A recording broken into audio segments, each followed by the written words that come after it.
로마서 16장 17절에서 27절까지 말씀을 살펴보도록 하겠습니다. 로마서를 마무리하는 바울이 로마 성도들에게 꼭 당부하고 싶은 말은 무엇이었을까요? 바울은 부모의 심정으로 로마 성도들에게 경고합니다. 분열을 일으키고 지금까지 배운 교훈에서 어긋나게 믿음의 길에 장애물을 놓는 그 사람들을 경계하고 멀리할 것을 명령합니다. 바울이 거짓 교사에 대한 경계를 당부하는 것은 그들의 존재가 로마 교회의 위협이 될 수 있었기 때문입니다. 로마 성도들이 멀리하고 경계해야 할 거짓 교사들의 특징은 무엇일까요? 첫 번째는 그리스도를 섬기지 않습니다. 섬기다라고 하는 표현의 동사형은 종, 노예라고 하는 의미를 가지고 있습니다. 노예는 자신의 자유를 포기하고 주인의 뜻에 자신을 철저히 복종시키는 자입니다. 그러나 거짓 교사들은 그리스도를 주로 모신 것 같지만 그리스도를 주로 섬기지 않습니다. 두 번째는 그리스도를 섬기지 않다 보니 자기들의 배만 섬길 뿐입니다. 자기 자신의 이기적인 욕망과 탐욕을 주인으로 삼아 살아갈 뿐인 것입니다. 세 번째는 교활한 말과 아첨하는 말로 순진한 자들의 마음을 미혹합니다. 놀라운 것은 그런 사람들은 대부분 우리에게 아주 달콤한 말이나 아부하는 말로 접근한다라고 하는 것입니다. 상대의 마음을 빼앗기 위하여 어떤 말도 서슴지 않습니다. 오늘날의 이단의 모습과 비슷합니다. 거짓 가르침으로 성도들을 유혹하고 교회의 분쟁을 일으켜 교회를 나눠지게 하고 그럴듯한 말과 아첨하는 말로 사람들의 귀를 즐겁게 합니다. 주의하고 경계하지 않으면 쉽게 알아차리지 못합니다. 그래서 바울은 이러한 자들에게서 떠나라라고 명령하는 것입니다. 성경은 신앙과 복음의 수수성을 파괴하고 무너뜨리는 자에 대해서는 떠나라, 상종조차 하지 말라고 선포합니다. 왜 이렇게까지 해야 할까요? 그럴듯해 보이지만 결국 넘어지게 하기 때문입니다. 복음의 진리를 반대하는 자들에게는 복음의 진리를 반대하는 자들에게서 떠나는 것은 비겁하거나 도망치거나 사랑을 저버리는 것이 아니라 신앙의 순수함을 사수하기 위한 믿음의 행동입니다. 바울은 거짓 교사들의 경계를 강조하는 의미에서 로마교회 성도들을 칭찬합니다. 로마교회 순종이 주변 교회까지 전해진 것입니다. 바울은 두 가지를 더 부탁하는데요. 하나는 분별의 지혜입니다. 선한 데 지혜롭고 악한 데 미련할 것을 명령합니다. 로마서 12장의 말씀처럼 세상을 따르지 말고 성령을 통해 생각의 변화를 받아 하나님의 선한 뜻을 분별하라는 것입니다. 다른 하나는 하나님을 의지하라는 것입니다. 하나님께서 거짓 교사들의 배후 세력인 사탄을 너희의 발 아래서 상하게 하실 것이니 평강의 하나님을 의지하라고 말씀하고 있습니다. 평강은 선이 악과 타협하거나 조화를 이루는 것이 아니라 악을 물리치고 제거하는 것입니다. 하나님께서 모든 죄와 악의 근원인 사탄을 완전히 멸망하게 할 그날이 곧 올 것입니다.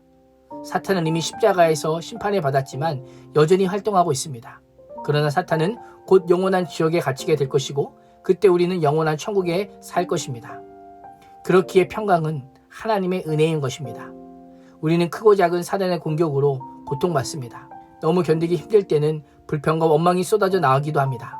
지금 받는 고통이 크다 할지라도 모든 고통과 고난이 사라지는 최후의 승리의 날이 반드시 온다라고 하는 사실을 믿음으로 확신하며 인내함으로 소망을 가지시기를 축복합니다.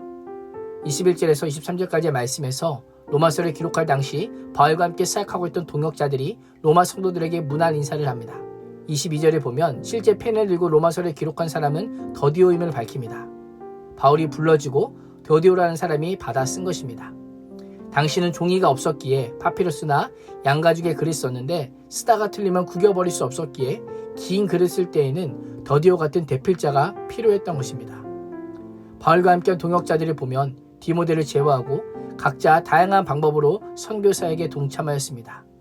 야손은 복음 전도자를 위해 숙식을 제공하였고 소시바더는 예루살렘 교회를 위한 연보를 모금하였던 것으로 보입니다. 더디오는 로마서를 대필하고 가이오는 자신의 집을 예배 장소로 교회에 제공하고 에라스도와 구아도 형제는 물질로 복음 전파를 도왔습니다. 이들은 바울처럼 주도적인 사역을 감당하지는 않았지만 선교를 위해 복음 전파를 위해 한 팀으로 동역했던 것입니다. 선교는 선교사 혼자만의 힘으로는 불가능합니다. 물질과 기도의 동역자들은 물론 수많은 손길이 함께할 때에 감당할 수 있습니다. 우리 35교구도 7월 농어촌 임팩트와 8월 라오스 단기 선교를 앞두고 있습니다. 직접 가지 못하십니까? 계신 그곳에서 기도의 동역자가 되어 주십시오. 하나님의 일을 감당할 수 있게 물질의 동역자가 되어주시고 하나님께서 주신 은사를 가지고 하나님의 교회와 세계 열방의 복음을 전하는데 귀하게 쓰임받을 수 있기를 축복합니다. 로마서의 마지막은 하나님을 향한 성령으로 끝납니다. 영원부터 감춰진 하나님의 신비는 예수 그리스도의 십자가와 부활을 통해 밝히 드러났고 온 인류에게 구원의 복음이 되었습니다.